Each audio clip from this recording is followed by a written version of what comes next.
वृंदावन सोवन नहीं और नंदगाम सोगाम बंसी बट सो बट नहीं और कृष्ण नाम सो नाम। नमामि समीशान निर्वाण रूपम विभुं व्यापकं ब्रह्मवेद स्वरूपं निजं निर्गुणं निर्विकल्पं निरीहं चिदाकाशमाकाशवासं वरिहम्। निराकार ओंकार गुणागार संसार पारम नतोऽहं तुषारादि संकाश गौरम कबीरम मनोभूत कोटि प्रभा श्री शरीरम स्फुरणमौलिकल्लोनि चारु गंगा लसद बाल बालेन्दु कंठे भुजंगा जलद कुंडलं ब्रोसुनेत्रं विशालं प्रसन्नाननं नीलकण्ठं दयालं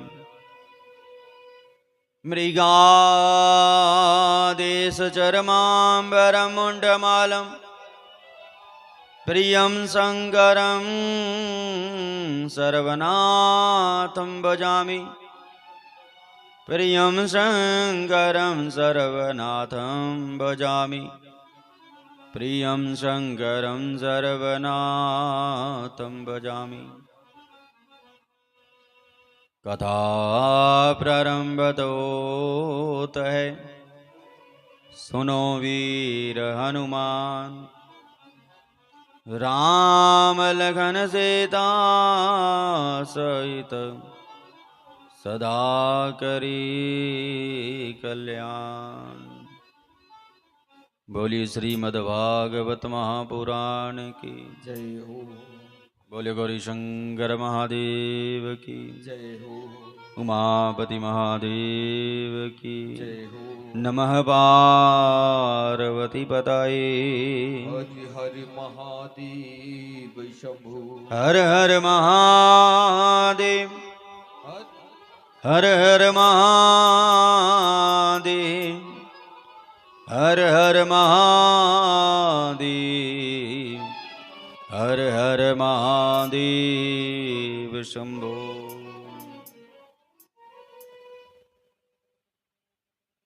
तो परम प्रातपर परम अखिलेश्वर परम मंगलमय करुणावरालय भक्तवान श्री कल्पतरु सब भक्त वृंदों के हृदय में विराजमान हमारे गौरी शंकर महादेव जो श्री महापुराण जी के स्वरूप में आपके गांव में विराजमान गौरी शंकर महादेव के पावन श्री चरणों में हमारा कोटि कोटि वंदन।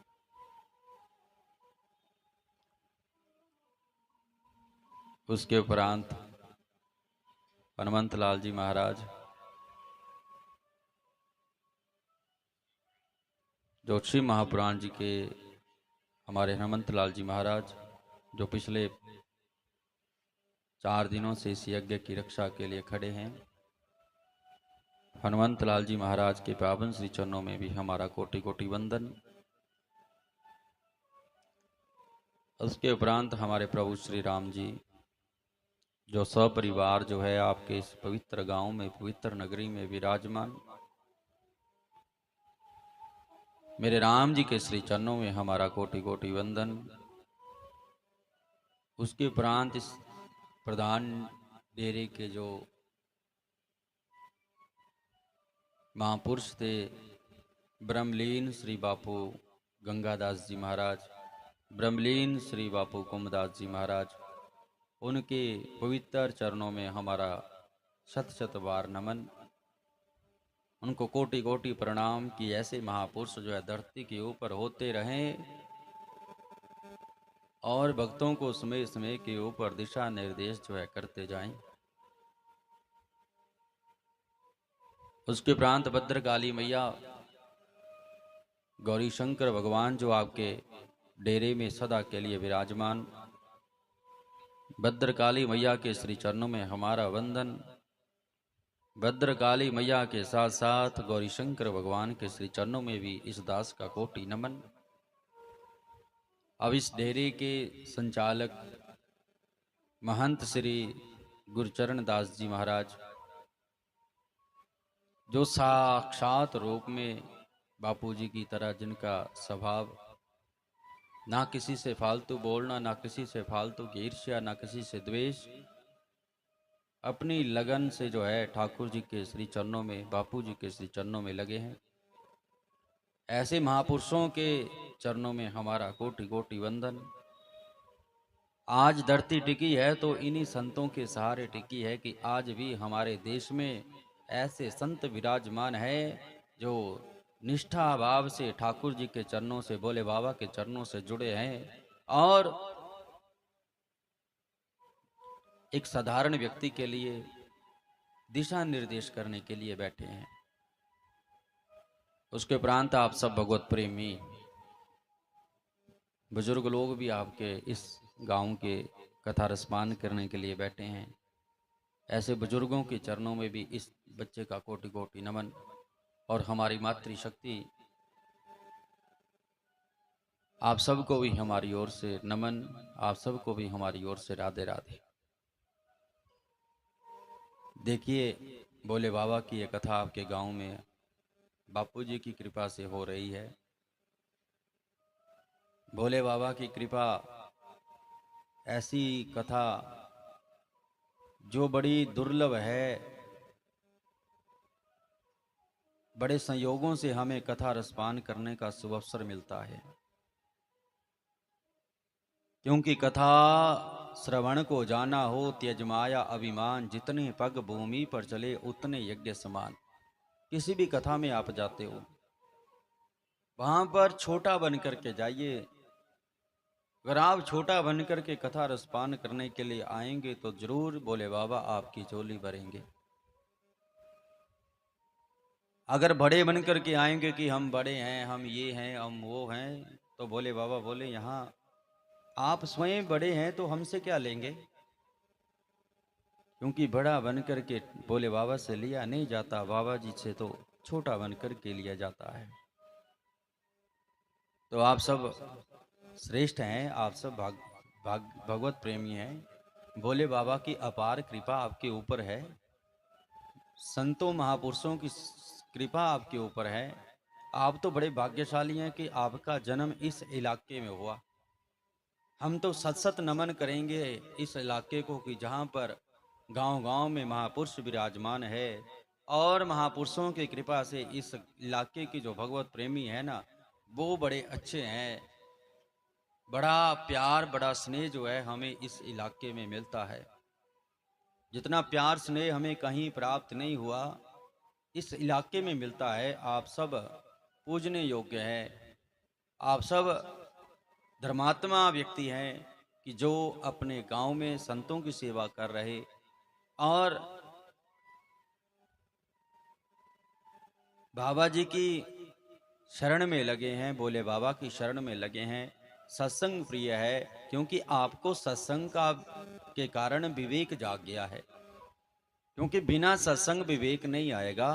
बिनु सत्संग विवेक ना होई, राम कृपा बिन सुलभ न सोई। बेटा दूसरा भरमे वाला लगा, हाँ बस ऐसे चलाएगा। कथाओं में यही चले, जागरण में ज्यादा कानों में लगने वाला चले। हर एक चीज का फर्क होता है। कथा में जितना मीठा बन करके चला जाए उतना ही आनंद मंगल है।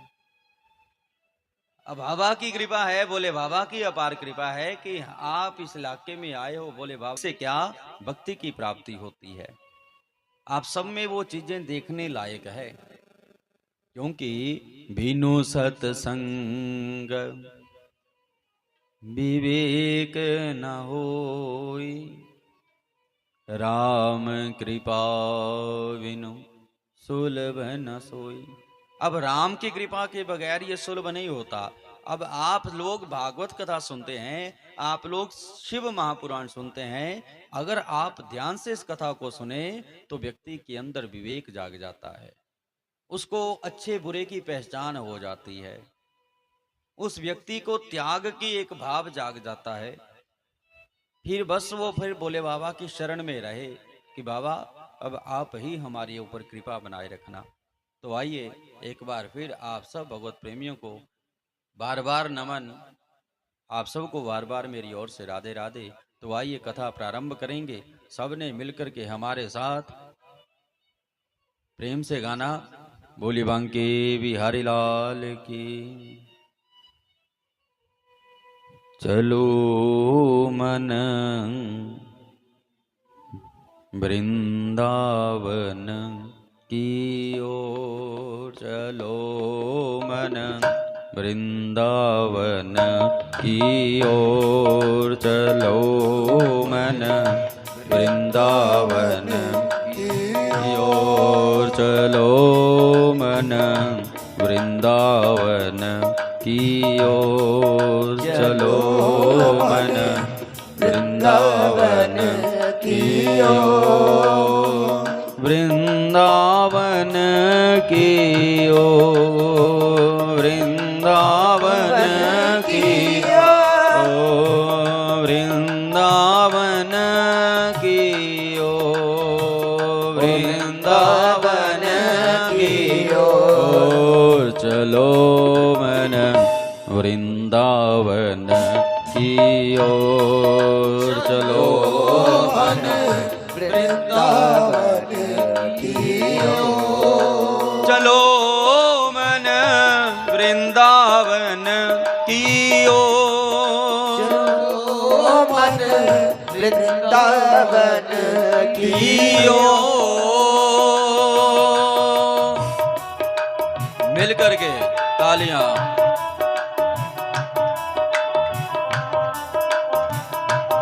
आपसे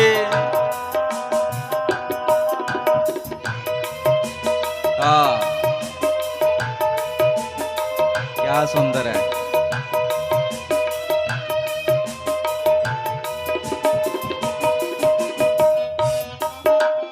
मिलकर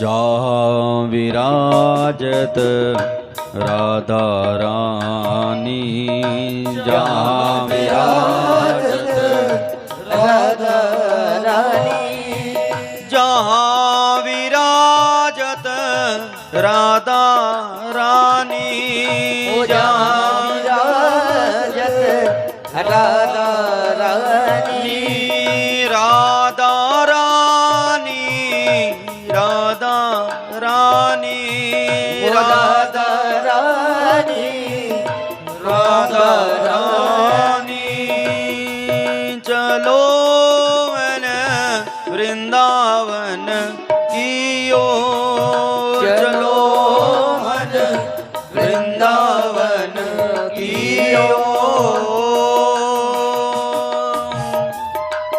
प्रेम से जय हो। मिल करके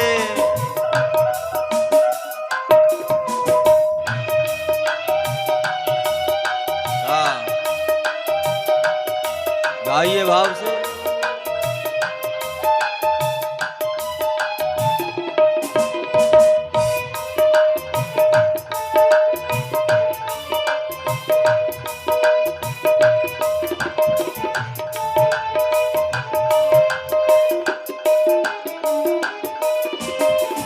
जहाँ विराजत यमुना रानी, जहाँ विराजत यमुना रानी, जहाँ विराजत यमुना रानी, जहाँ विराजत यमुना रानी यमुना रानी यमुना रानी यमुना रानी यमुना रानी चलो मैंने वृंदावन की ओर चलो मन वृंदावन की ओर चलो मन वृंदावन की ओर चलो मन वृंदावन की ओर वृंदावन वृंदावन वृंदावन चलो रे वृंदावन वृंदावन वृंदावन चलो रे काशी धाम काशी धाम काशी धाम चलो रे काशी धाम काशी धाम काशी धाम चलो रे काशी धाम काशी धाम काशी धाम चलो रे काशी धाम काशी धाम चलो रे चलो मन वृंदावन की ओर चलो मन वृंदावन की ओर भाव से जहो मिल करके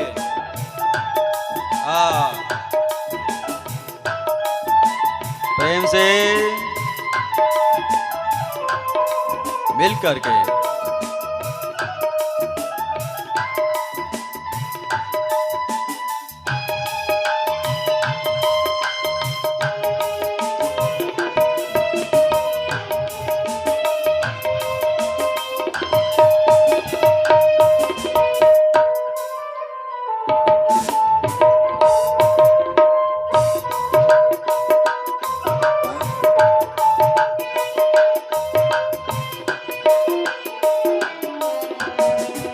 घर घर तुलसी ठाकुर सेवा घर घर तुलसी ठाकुर सेवा घर घर तुलसी ठाकुर सेवा घर घर तुलसी ठाकुर सेवा ठाकुर सेवा ठाकुर सेवा ठाकुर सेवा ठाकुर सेवा चलो मन वृंदावन की ओर चलो मन वृंदावन की ओर चलो मन वृंदावन की ओर चलो मन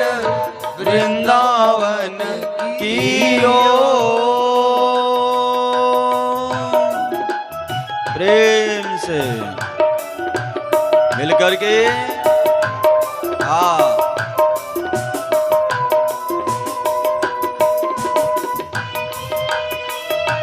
भाव से गाइएगा मिल करके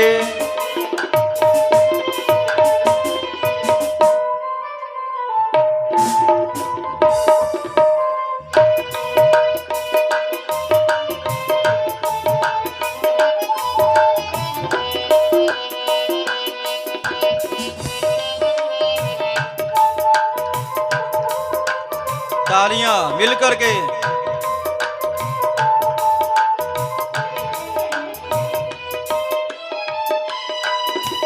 वृंदावन वृंदावन वृंदावन चलो रे वृंदावन वृंदावन वृंदावन चलो रे वृंदावन वृंदावन वृंदावन चलो रे वृंदावन वृंदावन वृंदावन चलो रे काशी धाम काशी धाम काशी धाम चलो रे काशीनाथ काशीनाथ काशीनाथ चलो रे काशीधाम काशीधाम काशीधाम चलो रे काशीनाथ काशीनाथ काशीनाथ चलो रे चलो मन वृंदावन की ओर चलो मन वृंदावन की ओर चलो मन वृंदावन की ओर चलो मन वृंदावन की ओर गोविंद जय जय गोपाल जय जय गोविंद जय जय गोपाल जय जय गोविंद जय जय बोलो गोपाल जय जय गोविंद जय जय बोलो गोपाल जय जय गोपाल जय जय गोपाल जय गोविंद जय जय गोविंद जय जय गोविंद जय जय गोविंद जय जय गोविंद जय जय गोविंद जय जय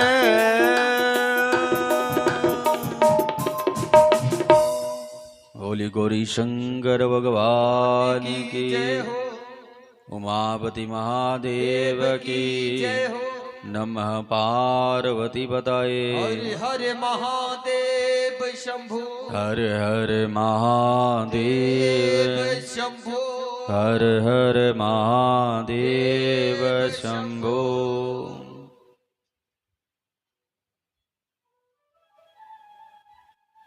तो पिछले कल आपने भगवान शिव के विवाह की कथा का रसपान किया कि किस प्रकार से भगवान शिव का विवाह मां सती के साथ हुआ और जब सती मैया के साथ भगवान शिव का विवाह हुआ अब कैलाश पर्वत के ऊपर आ गए। राजा दक्ष ने अपने घर में यज्ञ रखा, उस यज्ञ में सबको बुलाया अपनी बेटियों को, लेकिन ब्रह्मा जी के द्वारा जो है जब राजा दक्ष को प्रजापतियों का अधिपति बनाया तो मेरे महाराज क्या हुआ कि उसके अंदर अभिमान का भाव आ गया। और जब व्यक्ति के अंदर अभिमान का भाव आ जाता है तो समझिए कि अब अंतिम समय भी पास में ही है। अब मेरे प्रभु सब प्रजा में आ गए, सब में उस यज्ञ में आ गए। जब यज्ञ में आए तो क्या हुआ, राजा दक्ष उस प्रजा में आए। उस जब प्रजा में आए तो देखा उस सभा में सबने खड़े होकर के राजा दक्ष का अभिनंदन किया। जब राजा दक्ष का अभिनंदन हुआ और अहम भाव उसके अंदर आ गया। जब अहम भाव राजा दक्ष के मन के अंदर आया फिर क्या था, आए आगे देखा मेरे लिए सबने आसन छोड़ा है, मेरे लिए सबने आसन छोड़ा, खड़े हो गए। ब्रह्मा जी आए, ब्रह्मा जी बैठे हैं, उनके आगे सिर झुका करके प्रणाम किया। विष्णु जी बैठे हैं, ये तो प्रजा के पालक है, उनके आगे भी प्रणाम किया। शिव को देखा तो मन में द्वेष आ गया। जब मन में द्वेष आ जाता है तो समझिए फिर बेड़ा पार होने वाला नहीं। भगवान शिव तो जान गए कि मेरे कारण इसके मन में द्वेष आया है, चलो जब बीतेगी तो पता चलेगा। अब राजा दक्ष ने तो उस सभा को छोड़ दिया, चले गए। भगवान शिव माता सती को लेकर के आगे कैलाश पर्वत के ऊपर। लेकिन दक्ष महाराज के मन में वो कीड़ा जागा है कि मैं शिव का निरादर करूंगा, शिव का अपमान करूंगा, छोड़ूंगा नहीं। अरे मेरी गलती हो गई जो शमशान भूतों के साथ रहने वाला शिव, उसके साथ मैंने अपनी बेटी का विवाह कर दिया। वो क्या जाने कि ससुर का सत्कार किस प्रकार किया जाता है। मेरे महाराज जब वो गया, कुछ दिनों के बाद उसने यज्ञ रखा। उस यज्ञ में सबको बुलाया, लेकिन शिव को न्योता नहीं दिया गया। जब शिव को न्योता नहीं दिया गया कि यज्ञ का दिन पास में आया, सारे देवता उस विमानों में बैठ करके आ रहे। माता सती ने भगवान शिव का पूजन किया, देखा कुछ विमान सुबह से जा रहे। कहां जा रहे होंगे? अरे कुछ तो बात है।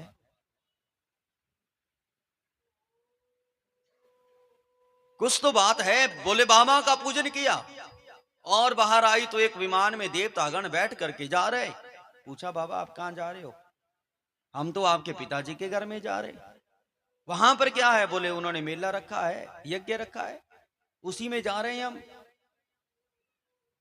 माता सती विचार कर रही है,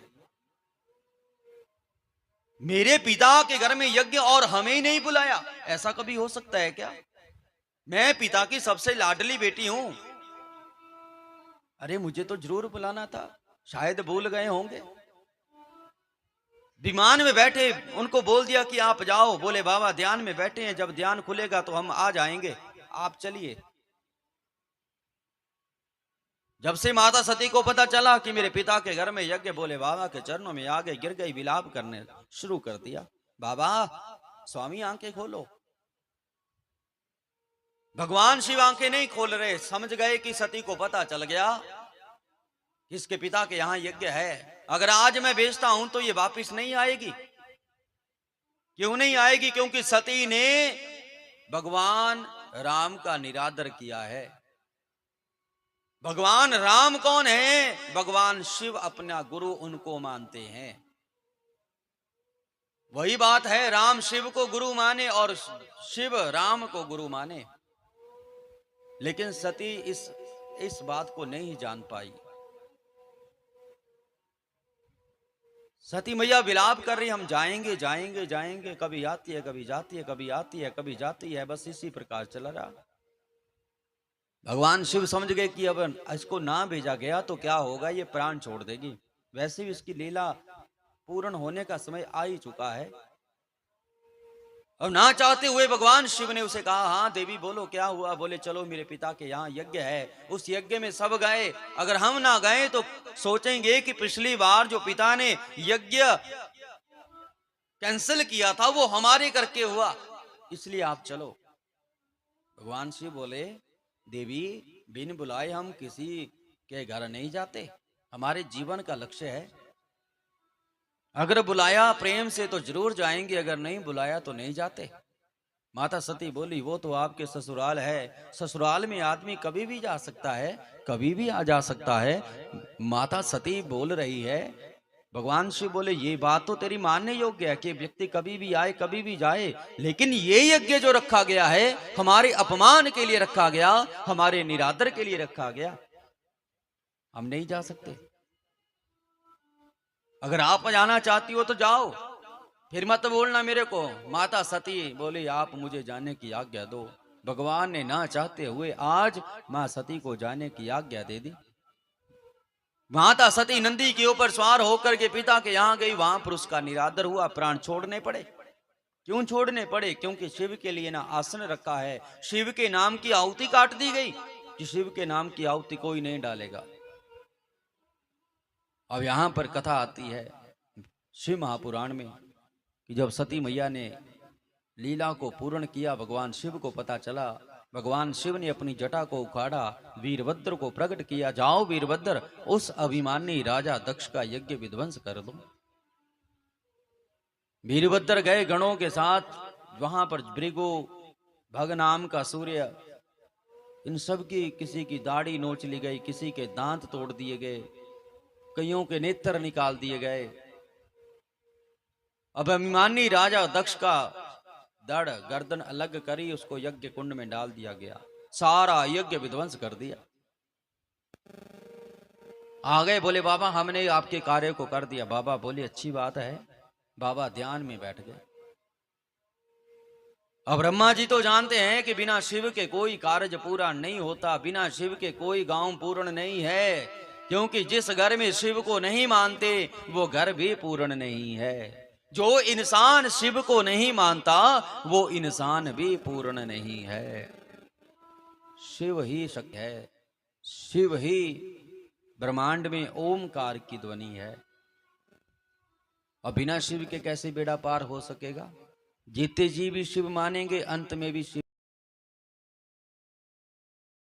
इस ब्रह्मांड को चलाने वाले हैं शिव ही, शिव है और शक्ति उनकी देवी है। अब यही तो ब्रह्मांड को चला रहे। बिना शिव और शक्ति के कुछ भी पूर्ण नहीं हो सकता। ब्रह्मा जी ने भगवान शिव की स्तुति करी बहुत प्रकार से, भगवान की स्तुति करी। भगवान जाग जाओ, भगवान तो ध्यान में बैठ गए हैं, भगवान आंखें नहीं खोल रहे। अब ब्रह्मा जी भगवान शिव का स्तोत्र गा रहे। नमामि समीशान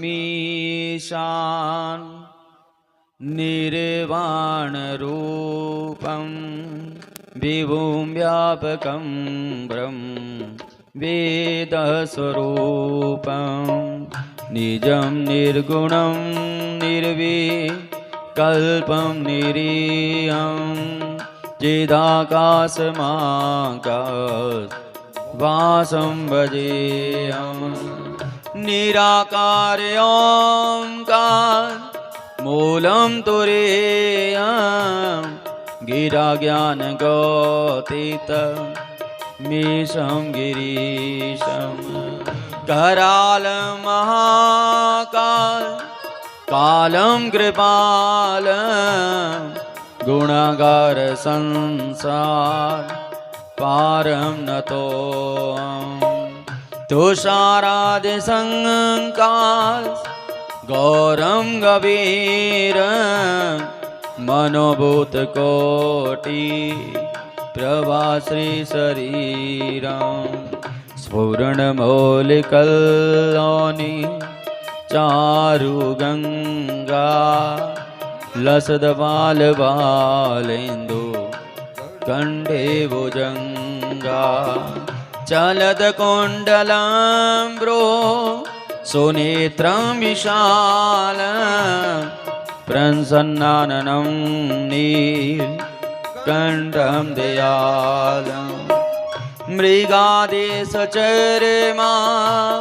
वरं मुण्डमालं प्रियं शङ्करं सर्वनाथं भजामि प्रचण्डं प्रकृष्टं प्रगल्भं परेशम् अजं शाश्वतं भानो कोटिप्रकाशं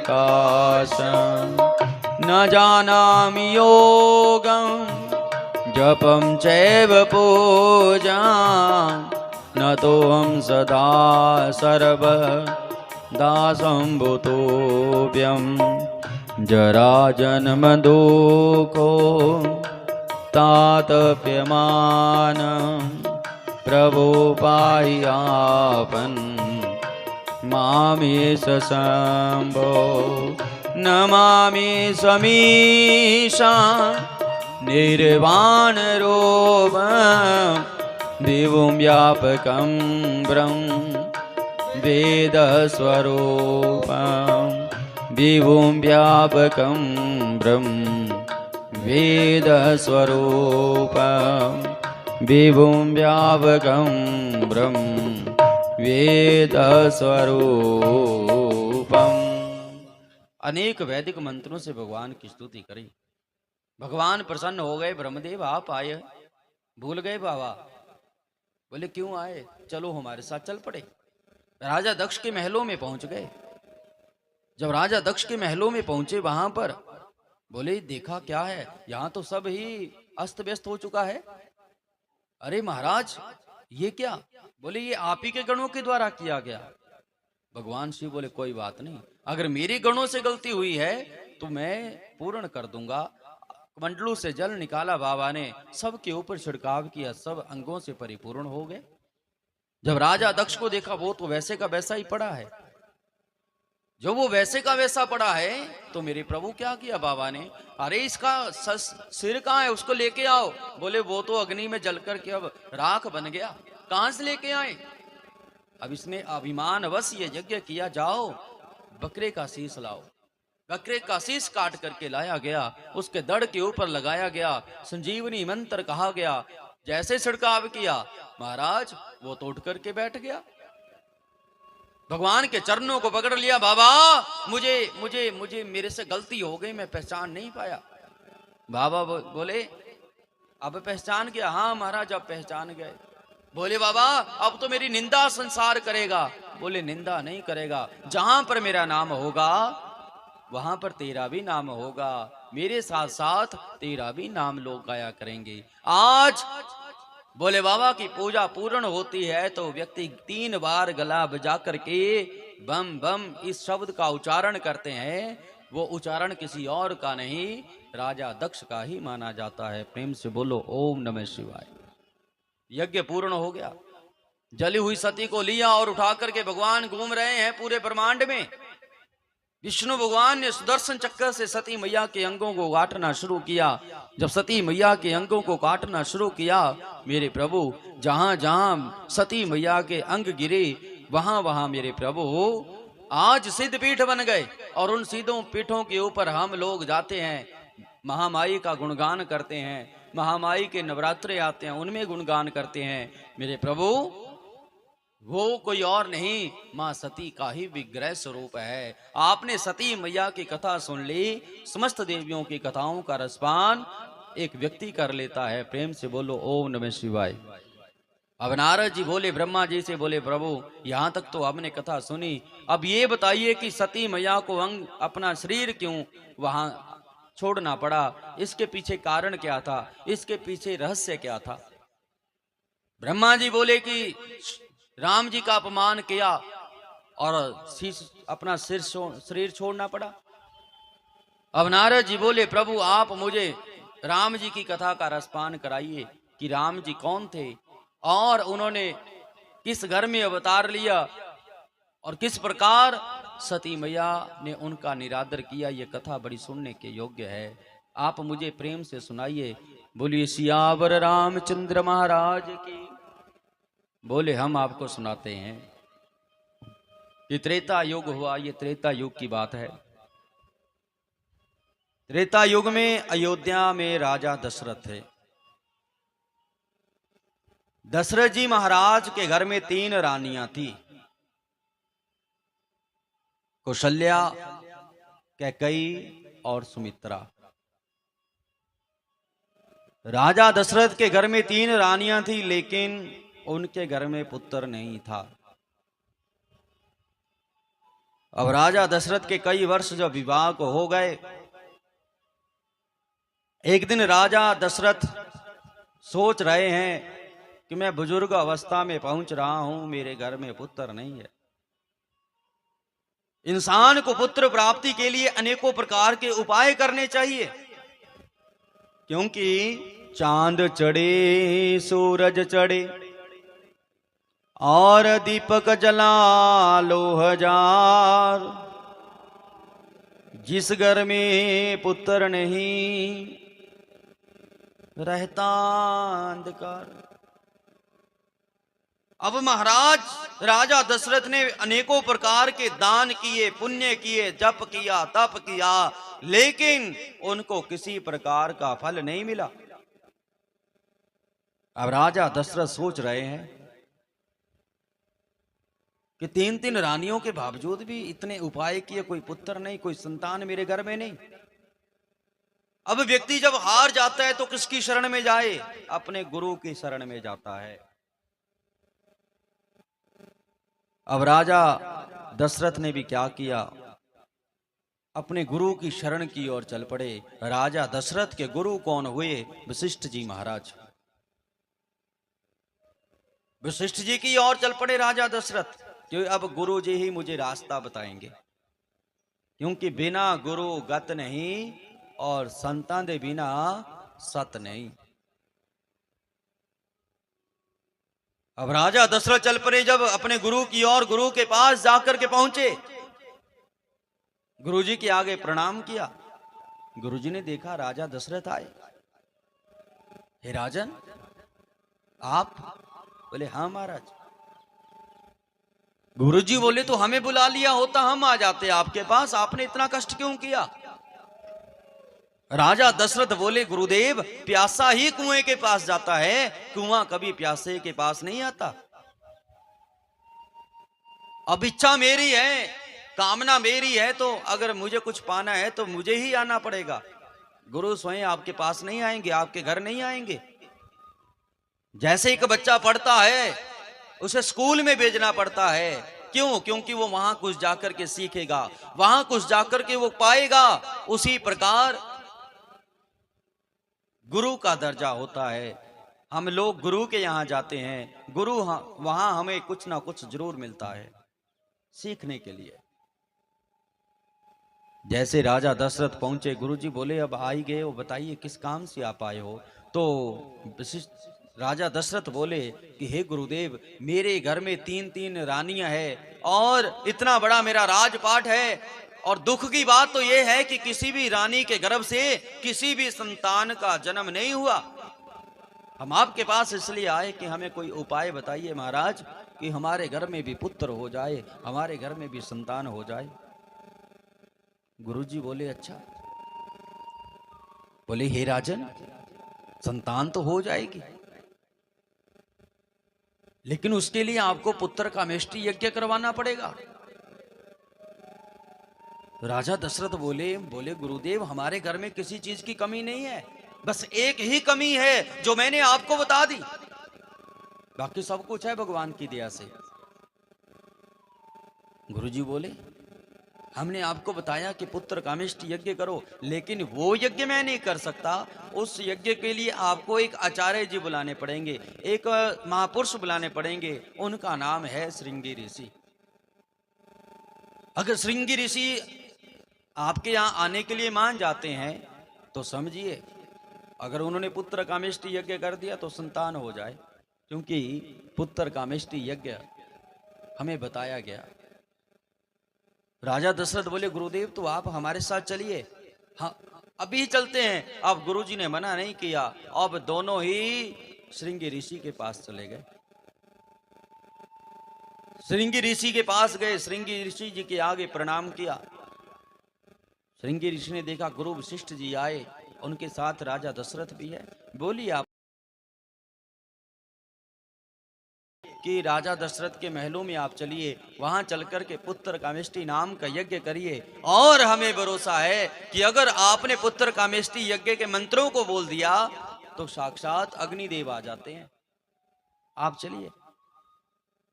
श्रृंगी ऋषि मना नहीं कर पाए और राजा दशरथ के साथ जो है राजा दशरथ के महलों में चल पड़े।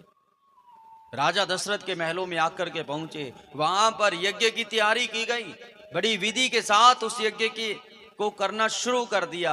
अब राजा दशरथ ने क्या किया, अपनी धर्मपत्नी जो कौशल्या है उसको अपने वाम भाग में बिठा लिया, और उसके आगे कैकेयी को बिठाया, और उसके साथ जो है सुमित्रा को बिठा लिया, क्योंकि धर्मपत्नी का जो दर्जा है वो वाम भाग में होता है। होमे यज्ञ विवाहे च कन्या दाने मखे व्रते अंचल ग्रंथि मादाय वामंगम संभजाम्य हम। कि होम घर में कोई आप करते हो, ध्यान देना, घर में कोई छोटी सी भी पूजा होती है ना, तो पत्नी का अधिकार है कि बिना पूछे अपने पतिदेव की वामंग में बैठे, और बिना पत्नी के हमारी पूजा पूर्ण नहीं होती।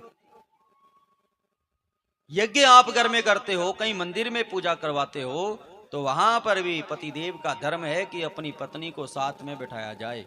क्यों बिठाया जाए? कि देखो जब राम भगवान अयोध्या में थे, सीता मैया को वाल्मीकि जी के आश्रम में छोड़ा गया था, उस समय राम भगवान अश्वमेध यज्ञ कर रहे थे। अब अश्वमेध यज्ञ जब राम जी करने लगे तो वशिष्ठ जी ने वहां पर शंका उत्पन्न कर दी थी कि राम आपको सीता को लेके आना पड़ेगा, तब जाकर के अश्वमेध यज्ञ होगा। राम भगवान बोले मैं कैसे लेके आऊं महाराज, मर्यादा में हूं। तो उस समय सोने की सीता बनाई गई थी। सोने की सीता कैसी? हुबरू सीता मैया जैसी, उसको वामंग में बिठाया गया था, फिर जाकर के अश्वमेध यज्ञ पूर्ण करवाया। वही बात मैं आपसे बताना चाहूं कि बिना स्त्री के हमारा घर सोना है, बिना स्त्री के हम कोई यज्ञ करते हैं, कोई पाठ करवाते हैं, कोई हवन करते हैं, वो बिना स्त्री के अधूरा है। इसलिए अगर पत्नी है आपकी तो पत्नी को अपने बामंग में बैठाओ। अब राजा दशरथ ने पुत्र कामेष्टि यज्ञ किया, अपनी पत्नियों को साथ में बिठाया, श्रृंगी ऋषि जी मंत्र बोलने लगे और राजा दशरथ जो है पूजा करने लगे, हवन होने लगा, पुत्र कामेष्टि यज्ञ होने लगा। महाराज खीर की आहुति जो है अग्नि कुंड में डाली जा रही है। आज भी आप पुत्र कामेष्टि यज्ञ कोई करवाता हो तो उसके लिए खीर की आहुति बताई गई कि खीर बनाइए देसी गाय के दूध की, और 1.25 किलो कम से कम दूध की खीर बनाएं। उसकी खीर जो होती है उसकी आहुति डाली जाती है। अब खीर की आहुति डलने लगी और साक्षात जब हवन पूरा हुआ, उस हम अग्नि कुंड से अग्निदेव महाराज खीर का कटोरा हाथ में लेकर के बाहर आ गए। अग्निदेव आए, राजा दशरथ के हाथों में खीर को सौंपा गया, अग्निदेव अंतर्ध्यान हो गए। श्रृंगी जी से पूछा, महाराज अग्निदेव ने खीर तो हमें प्रदान कर दी, लेकिन इसका क्या करें? तो श्रृंगी ऋषि ने बताया, ऐसा करिए राजन, इस खीर को जो है अपनी पत्नियों को खिलाया जाए। एक और बात राजा दशरथ मैं आपसे कहना चाहता हूं कि इस खीर का आधा भाग आपकी धर्मपत्नी का है, और जो आधा बचेगा वो चौथा हिस्सा भोग पत्नी कैकेयी को दिया जाए, जो चौथा हिस्सा है वो दूसरी भोग पत्नी सुमित्रा को दिया जाए। राजा दशरथ बोले, ठीक है गुरुजी, जैसा आप बता रहे हैं हम वैसा ही करेंगे। और महाराज राजा दशरथ ने उस खीर के पहले श्रृंगी जी को दक्षिणा दी, उनको विदा किया गया। बाद में उस खीर को 2 भागों में बांटा गया, आधा भाग कौशल्या को दिया गया और चौथा हिस्सा कैकेयी को दिया गया। चौथा हिस्सा जो है वो माता सुमित्रा को दिया गया। अब कैकेयी मैया ने देखा कि मुझे चौथा हिस्सा मिला, कैकेयी मैया के मन में द्वेष आ गया।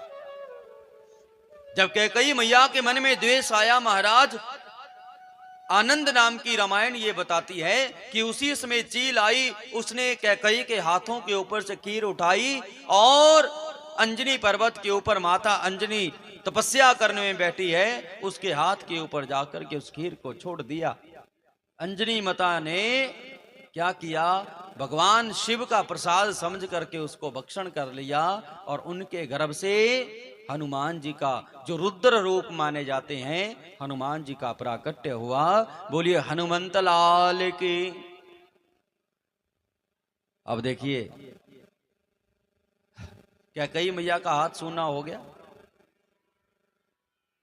कैकेयी मैया ने अब क्या खाए, जो था वो तो चला गया, हाथ में आई हुई चीज चली गई।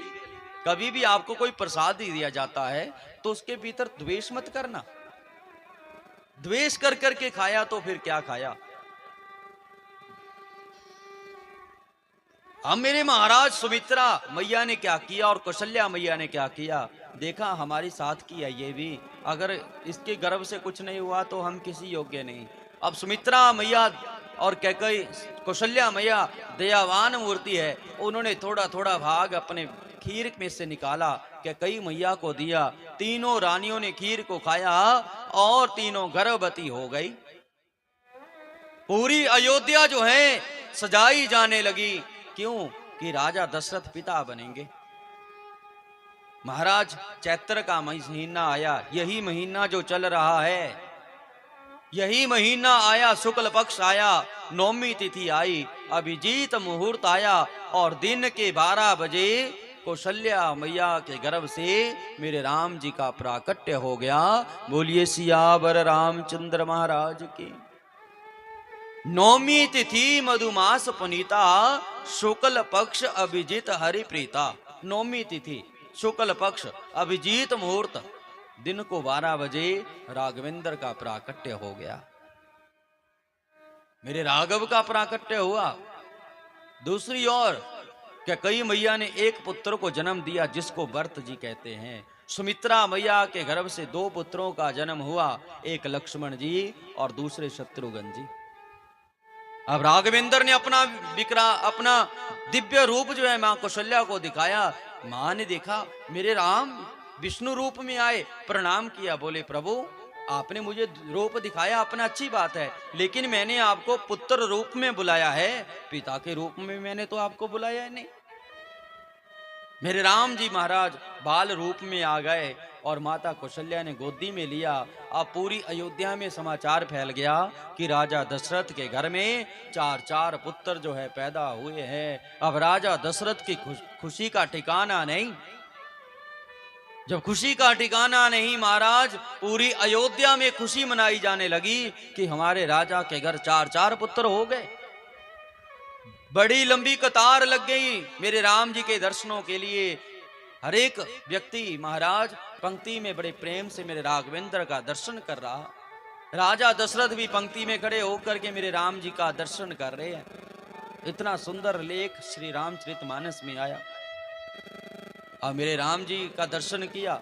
अब देखिए, देनु नाम दियति प्रातात विपरेभ्य समलंकृते कार्यमास विधिवत पितृदेवार्चनम तथा। अब वशिष्ठ जी महाराज जो भी आ रहा है राजा दशरथ के महलों में, उसको जो है क्या दिया जा रहा, किसी को उपहार में हीरे की माला दी जा रही, किसी को अन्नदान दिया जा रहा, किसी को वस्त्रों का दान दिया जा रहा। अनेकों प्रकार के दान जो है राजा दशरथ जो है करने लगे। वाचित्वा स्वस्त्ययनम, घर में वशिष्ठ जी महाराज ब्राह्मणों को साथ में लेकर के स्वस्ति वाचन जो है करने लगे। स्वस्ति न इंद्रो वृद्धसर्वा स्वस्ति न पूखा विश्ववेदा स्वस्ति न स्तार्क्ष्यो अरिष्टनेमि स्वस्ति नो बृहस्पतिर्दधातु। अब महाराज घर में मंगल होने लगा, मंगल श्लोक बोले जाने लगे। राजा दशरथ बड़े खुश हो गए। मेरे महाराज भगवान जब भगवान राम आ गए तो खुशी का ठिकाना नहीं। अब मेरे प्रभु जहां पर मेरे राम जी का प्राकट्य होता है, जहां पर मेरे कृष्ण जी का प्राकट्य होता है, भगवान शिव दर्शन करने के लिए जरूर आते हैं। भगवान शिव भी आए, अघोरी रूप बनाया और राजा दशरथ के महलों में आए, मेरे राम जी के दर्शनों को निहारा। कहते हैं अयोध्या में जहां पर मंदिर बना है वहां भगवान शिव का भी मंदिर बना है, क्योंकि राम जी भी शिव के साथ ही पूर्ण है। कोई जाके आया होगा अयोध्या तो उसने देखा होगा, अगर नहीं देखा तो आप एक ही मंदिर में गए, मुझे लगता है बाकी मंदिरों में नहीं घूमे। प्रेम से बोल दो ओम नमः शिवाय। जिस प्रकार नंद बाबा के महलों में 84 खंबे वहां पर कृष्ण जी का जब बनाया गया, राम जी का दर्शन भोले बाबा ने किया, नामकरण चारों पुत्रों का हुआ। अब पुत्र बड़े हुए तो देखिए, बड़े हुए पुत्र गुरुकुल में भेजे गए राजा दशरथ के द्वारा, तो विश्वामित्र जी महाराज उनके महलों में आ गए। जब महलों में आए राजा दशरथ पूछे, अरे विश्वामित्र जी आप आए? बोले हम आए महाराज। क्यों आए हैं? आप हमें अपने 2 पुत्र हमारे साथ भेज दो। राजा दशरथ बोले मेरे पुत्र अभी बड़े हुए, लायक हुए, और आप बोले आपके साथ भेजा जाए। लेकिन गुरु वशिष्ठ ने जब एक बार के साथ भेजिए, उसके बाद राजा दशरथ ने कोई भी बात वशिष्ठ जी से नहीं बोली। हाँ नाम में ज्यादा जवाब नहीं दिया। ठीक है महाराज हम भेज देते हैं। राम और लक्ष्मण आ गया, विश्वामित्र जी के साथ गए, ताड़का का उद्धार किया। जिस प्रकार राम कृष्ण अवतार में भगवान कृष्ण ने पूतना का उद्धार किया, उसी प्रकार त्रेता युग में मेरे राम जी ने सबसे पहले ताड़का का, विश्वामित्र जी के कुटिया में रहने लगे। वहीं पर वेद भी पढ़ते हैं, वहीं पर गुरुकुल का अभ्यास भी करते हैं। अब कितने ही सुबाहु मरीच आदि राक्षसों को मेरे राम जी ने उद्धार किया। वहीं पर कई वर्ष मेरे राम जी रहे। जब मेरे राम जी की वर्ष उम्र 12 से थोड़ी ऊपर थी, तो एक दिन दूसरी ओर जनकपुरी में क्या था, राजा जनक जी महाराज हुए और कहते हैं धरती के ऊपर महाकाल पड़ा। राजा दशरथ ने स्वयं हल चलाया तो उनको धरती के भीतर से जो सप्त ऋषियों का खून था एक गढ़ा, उसी वहां से सीता मैया एक बच्ची के रूप में उनको प्राप्त हुई। राजा जनक अपने कुटिया अपने महलों में ले गए। अब सीता मैया बड़ी हो चुकी है। सीता मैया का स्वयंवर जो है, जय सीताराम, सीता मैया का स्वयंवर जो है राजा जनक ने रखा। प्रेम से बोलिए ओम नमः शिवाय। जब स्वयंवर रखा, उस स्वयंवर में शिव धनुष मिला है कि जो इस शिव धनुष को उठाएगा। क्यों स्वयंवर रखा? कि मेरी जो सीता ये पुत्री अपनी नहीं, ये धर्म पुत्री है, कोई आदि शक्ति है, और इसका विवाह नारायण से सिवा किसी दूसरे से नहीं हो सकता।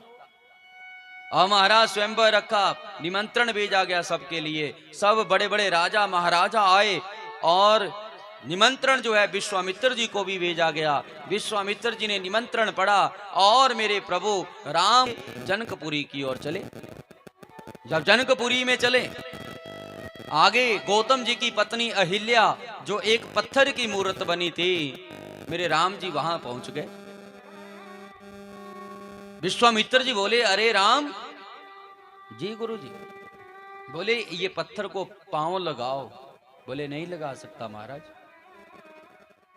पहले हमें बताओ कि ये क्या है, उसके बाद ही हम पांव लगाएंगे। बोले, ये गौतम जी की पत्नी है अहिल्या, आप इसके साथ, क्योंकि इसी के कारण ये युग पलटा है, अवतार होना था, फिर ही इस पतिव्रता नारी का उद्धार होना, इसलिए आप। मैं नहीं लगा सकता, क्योंकि ये आदि शक्ति है जिसके लिए युग पलट गया। अरे उसको मैं पांव कैसे लगा सकता हूं महाराज? विश्वामित्र जी बोले, ये तो आपको करना ही पड़ेगा। मेरे राम जी ने हाथ जोड़े, हे मां, मेरे से ये गलती मत करवाओ। ऐसी हवा महाराज उस समय चली कि भगवान राम जी के चरणों की धूली उड़ी और उस अहिल्या के पत्थर के साथ स्पर्श हुई, और उसी धूली से अहिल्या का भी उद्धार मेरे राम जी ने कर दिया। बोलिए सियावर रामचंद्र महाराज। ऐसे हैं मेरे राम जी, मर्यादित। कभी भी अपनी माता को पांव नहीं लगाना चाहिए, कभी भी अपनी माता को पांव नहीं मारना चाहिए, कभी भी गौ माता को पांव नहीं मारना चाहिए, कभी भी संत को पांव नहीं मारना चाहिए, क्योंकि ये तीनों ही पूजने वाले हैं। इनकी पूजा के बगैर आदमी अकेला महसूस करता है। अगर घर में माँ ना हो, गौ माँ ना हो, या हमारे देश में संत ना हो, तो आदमी ऐसे ही भटकेगा। प्रेम से बोल दो राधे राधे। तो आइए, तारा है सारा जमाना प्रभु हमको भी तारो, तारा है सारा जमाना प्रभु हमको भी तारो, तारा है सारा जमाना प्रभु हमको भी तारो, तारा है सारा जमाना प्रभु हमको भी तारो, हमको भी तारो प्रभु हमको भी तारो, हमको भी तारो प्रभु हमको भी तारो, हमको भी तारो प्रभु हमको भी तारो, हमको भी तारो प्रभु हमको भी तारो। खाना नहीं खाया आज, आपने खाना नहीं खिलाया इनको। हम ऊंचा गा रहे हैं और हमारे पीछे के ऐसे दबाने की कोशिश कर रहे हैं जैसे इनको भोजन कई दिनों से नहीं मिला। अगर वक्ता ही दब जाएगा तो पीछे वाले तो पहले दबेंगे, है ना। ऊंचा स्वर गाया करो। हम कितना ऊंचा लेके जाने की कोशिश कर रहे हैं, आप पीछे हट रहे, ऐसा ना किया करो।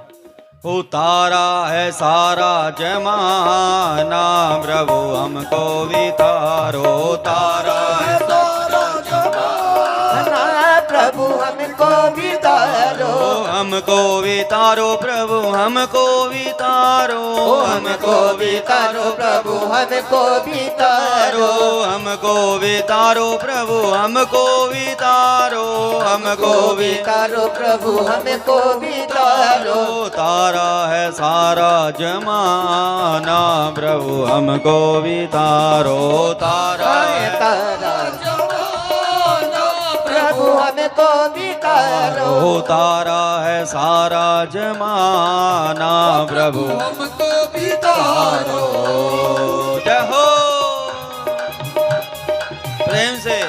तालियां मिलकर।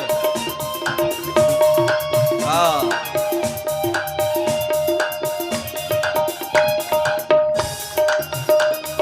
प्रेम से।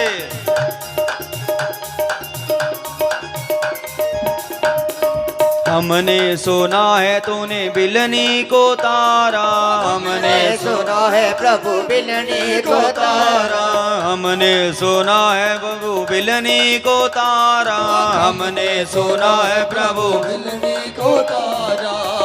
झूठी भैरों का करके बहाना, प्रभु हमको भी तारो। तारा है तारा जमाना, प्रभु हमको भी तारो। ओ तारा है सारा जमाना, प्रभु हमको भी तारो। प्रेम से जय हो मिलकर।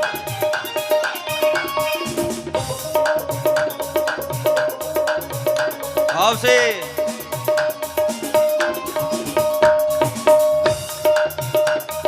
प्रेम से।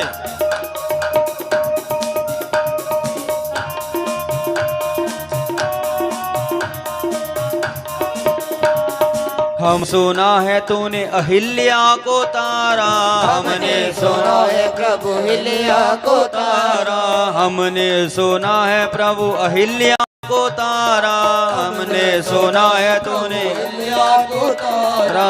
पत्थर का करके बहाना, प्रभु हमको भी तारो। तारा है तारा जमाना, प्रभु हमको भी तारो। ओ तारा है सारा जमाना, प्रभु हमको भी तारो। तारा है तारा जमाना, प्रभु हमको भी तारो। प्रेम से हरि वो मिलकर के जय हो। हाँ, बड़े भाव से।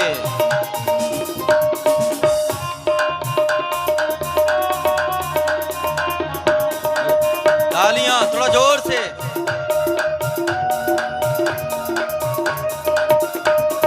हमने सुना है प्रभु मीरा को तारा, हमने सुना है प्रभु मीरा को तारा, हमने सुना है प्रभु मीरा को तारा, हमने सुना है प्रभु मीरा को तारा। मीरा को तारा प्रभु मीरा को तारा, मीरा को तारा, प्रभु मीरा को तारा। जहर का करके बहाना, प्रभु हमको भी तो तारा है सारा जमाना, प्रभु हमको भी तारो। प्रेम से हरि बोल।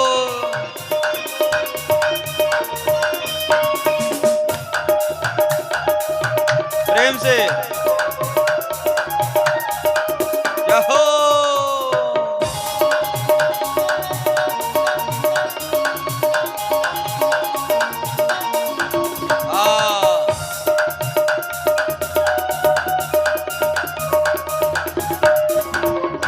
प्रेम से भाव से। हमने सुना है प्रभु विदुर को तारा, हमने सुना है प्रभु विदुर को तारा, हमने सुना है तूने सुदामा को तारा, हमने सुना है प्रभु सुदामा को तारा। चावलों का करके बहाना, प्रभु हमको भी तारो। तारा है तारा जमाना, प्रभु हमको भी तारो। तारा है सारा जमाना, प्रभु हमको भी तारो। तारा है सारा जमाना, प्रभु हमको भी तारो। तारा है सारा जमाना, प्रभु हमको भी तारो। तारा है तारा जमाना, प्रभु हमको भी तारो। तारा है सारा जमाना, प्रभु हमको भी तारो। तारा है सारा जमाना, प्रभु हमको भी तारो, हमको भी तारो, हमको भी तारो, हमको भी तारो, हमको भी तारो, हमको भी तारो, हमको भी तारो हमको भी तारो, हमको भी तारो। बोली सियावर रामचंद्र महाराज की। जय हो। ओमकार जी, आप तो यहाँ के ऊपर बैठो ना। नहीं नहीं नहीं नहीं, आपकी कला की हम कदर करते हैं, आ जाइए ऊपर। अरे नमंती फलंती वृक्षा संति, आप फलदार वृक्ष हैं तब नम्र स्वभाव के हैं। नम्र स्वभाव का व्यक्ति गुणवान होते हुए झुकता है। आप में वो बात देखने वाली है। प्रेम से बोल दो राधे राधे। अब अहिल्या का उतारा मेरे राम जी ने। हैप्पी जी अपना मोबाइल जोड़ लो।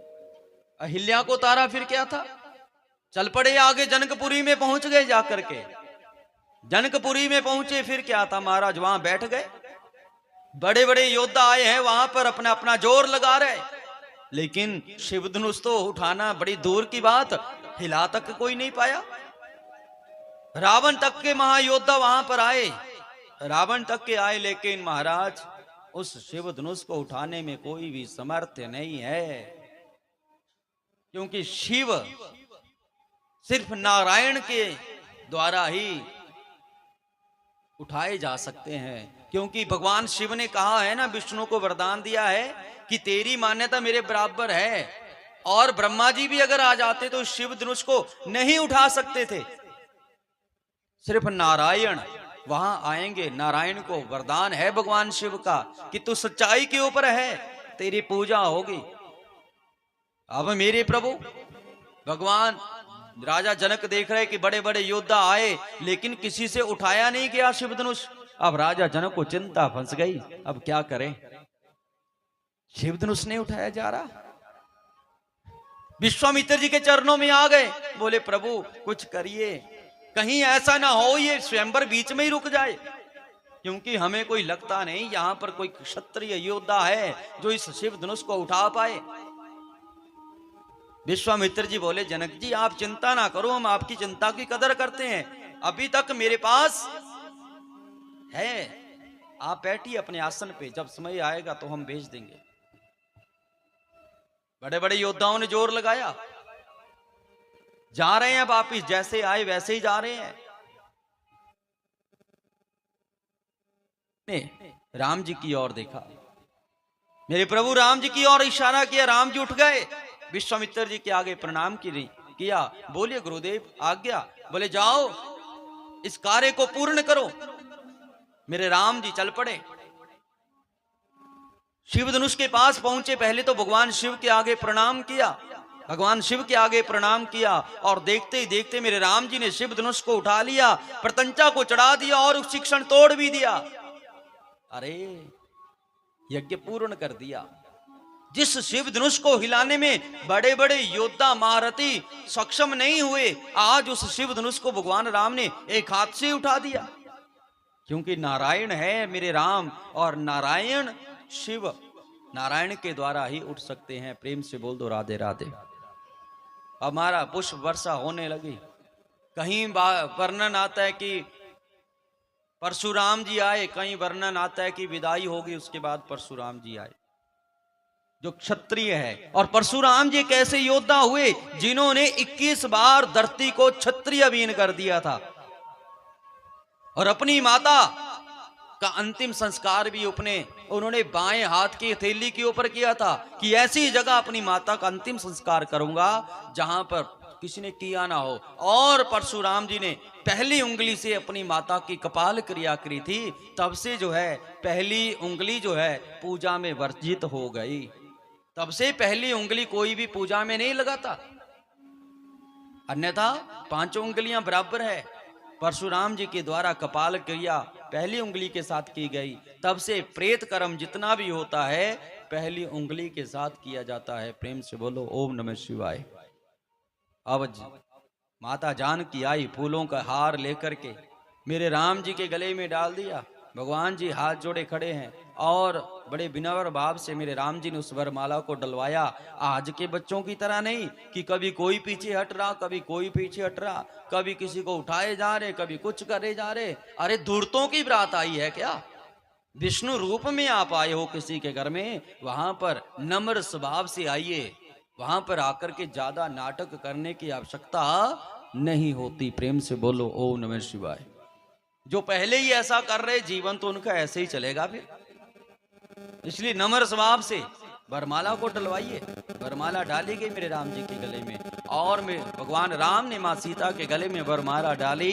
अब जो है कहते हैं वो जो स्वयंवर रखा था वो पूर्ण हुआ। अब जनक जी की भी खुशी का ठिकाना नहीं। विश्वामित्र जी के पास आ गए, बोले महाराज अब कन्यादान कब करूं मैं? बोले अभी नहीं, अभी तक इसका परिवार पीछे है। पत्थर लिखा गया, पत्थर जो है अयोध्या के लिए भेजा गया। राजा दशरथ ने पत्थर को पढ़ा, बड़े खुश हो गए। सारे अपने अयोध्या में ढिंडोरा कि कल बारात जाएगी मेरे राम जी की। अब महाराज राम जी तो है नहीं। बोले दूल्हा पहले ही पहुंच गया है, बारात अब जाएगी। अब हमारा सारी बारात सज धज करके अयोध्या वासी जो है राजा जनक की द्वार की ओर आ गए। राजा जनक के द्वार की ओर आए, वहां पर बारात का अभिनंदन किया गया, और बारात का अभिनंदन किया, बारात को बैठाया, जो भी था व्यवस्था बैठाई गई। और फिर मेरे राम जी को फिर गुरु वशिष्ठ जी और विश्वामित्र जी मिले, और राजा दशरथ को बुलाया कि अब आपके पुत्र का विवाह होगा, वेदिका होगी, आप आ जाइए। अब राजा जनक बोल रहे हैं, गुरुदेव मेरी 3 बेटियां अपनी और भी है, हम चाहते हैं कि एक ही घड़ी में इनका भी हो जाए विवाह। आज देखिए राजा आए थे एक विवाह करने के लिए, अब 4-4 दान राजा जनक के द्वारा किया जा रहा है। कहते हैं सीता मैया का विवाह राम जी से, और कैकई मांडवी का विवाह भरतलाल जी से, लक्ष्मण का विवाह और शत्रुघ्न का विवाह जो है श्रुत कीर्ति के साथ जो है संपन्न कराया गया।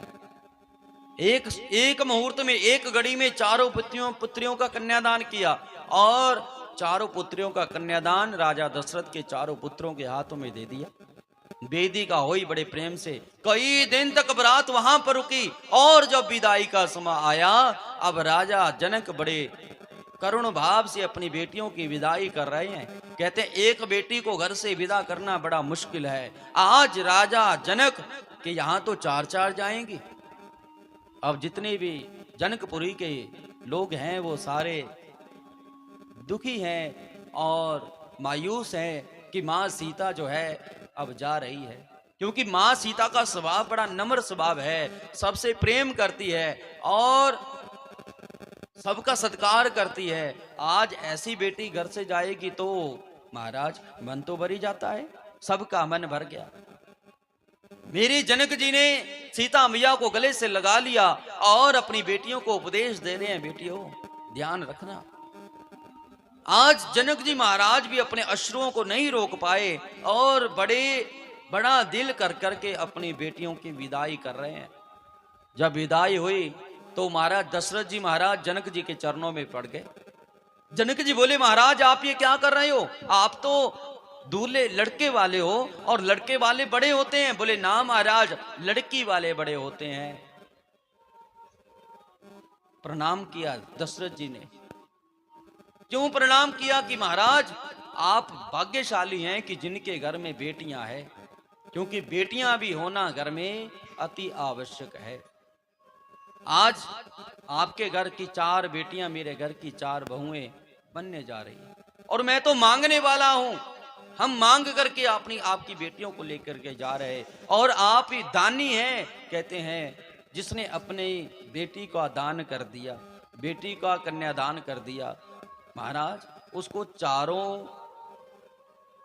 पदार्थ, हर एक सुख, हर एक जप तप का फल उस व्यक्ति को प्राप्त हो जाता है। क्योंकि कन्यादान महादान सर्वदानेषु दुर्लभम। कहते हैं कन्या का दान महादान है।